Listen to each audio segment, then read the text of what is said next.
السلام علیکم ورحمۃ اللہ تعالی وبرکاتہ۔ آج کا درس نمبر 2 قرآن شریف کو سیکھنے کے لیے یہ جو ضروری باتیں ہیں پہلے آپ حضرات کو وہ سمجھنا ضروری ہے۔ درس نمبر 2 کے اندر ہم زیر زبر پیش کے متعلق سمجھیں گے۔ دیکھیے اس لکیر کے اوپر جو زبر ہے، اس لکیر کے اوپر جو یہاں پہ ایک لکیر ہے، اس کو اردو میں بولتے ہیں زبر، اور اس لکیر کے نیچے جو زیر یہ انداز ہے، یہ لکیر ہے، اس کو بولتے ہیں زیر، اور اس لکیر کے اوپر جو یہ شکل ہے، اس شکل کو بولیں گے پیش۔ آپ کو انگلش میں لکھا ہوا ہے، یہ اس کو زبر اور یہ زیر اور یہ ہے پیش۔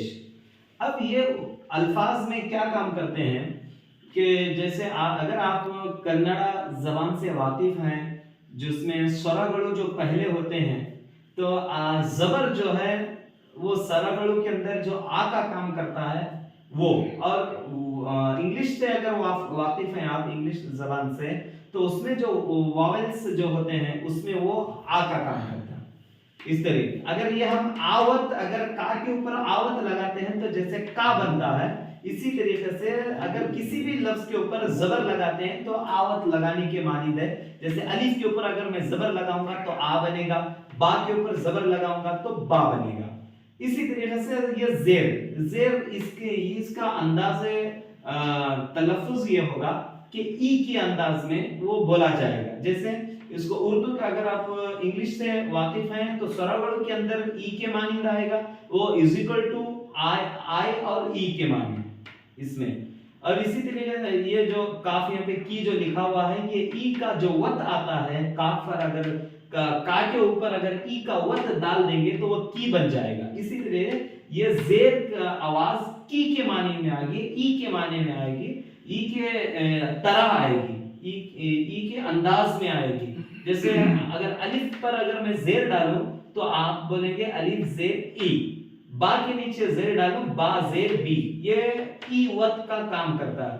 اسی طرح پیش جو ہے او کی آواز میں آئے گا، جس لفظ کے اوپر پیش آئے گا تو اس لفظ کی آواز او کے مانند آئے گی، وہ جو کہ سوراگڑو کے اندر او وت کا کام کرے گا، اور واولز کے اندر یو اور وہ کا کام کرے گا۔ جیسے کا کے اوپر اگر ہم پیش لگاتے ہیں یا کا کے اوپر جیسے آپ او وت ڈالتے ہیں تو اس کی آواز کو نکلے گی۔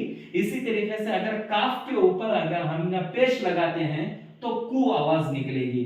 تو اس طریقے سے آ ای او، زبر زیر پیش کی آواز، زبر کی آواز آ، زیر کی آواز ای، پیش کی آواز او۔ الف کے اوپر اگر میں زبر ڈال کے پڑھوں گا، جیسے آوت ڈال کے یا واولز کے اندر اے ڈال کے، تو الف زبر آ۔ اسی طریقے سے الف کو اگر میں زیر ڈال کے پڑھوں گا تو الف زیر ای۔ اسی اگر میں پیش ڈالوں گا تو الف پیش او۔ اگر یہ با ہے، اب با کے اوپر اگر آپ جو ہے آوت ڈالیے، یہ والا زبر، تو زبر ڈالیں گے ہم با، زیر ڈالیں گے بی، پیش ڈالیں گے بو۔ اس کو کنڑ کے اندر جیسے کا کی کو، کا کی کو، کنڑ میں جیسے بولے کا کی کو، جیسے بڑی گڑوں میں آپ نے پڑھا ہوگا، تو اس انداز سے ایک لفظ کے اندر 3 آواز نکلتی ہیں، آ ای او، یہ الف میں، جیسے با دی بو، با کے اوپر اگر ہم زبر ڈالیں گے تو با بنے گا، زیر ڈالیں گے تو بی بنے گا۔ کس انداز سے زبر ڈالیں گے، زیر ڈالیں گے؟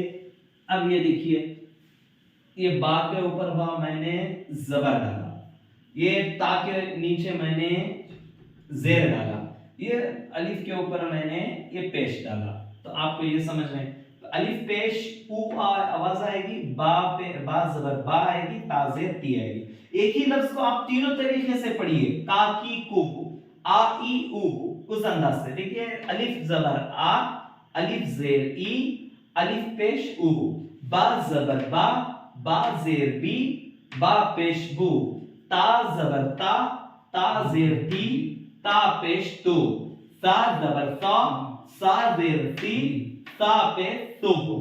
تو اس انداز سے اس کو بولیں ہجے کر کے۔ اگر آپ ڈائریکٹ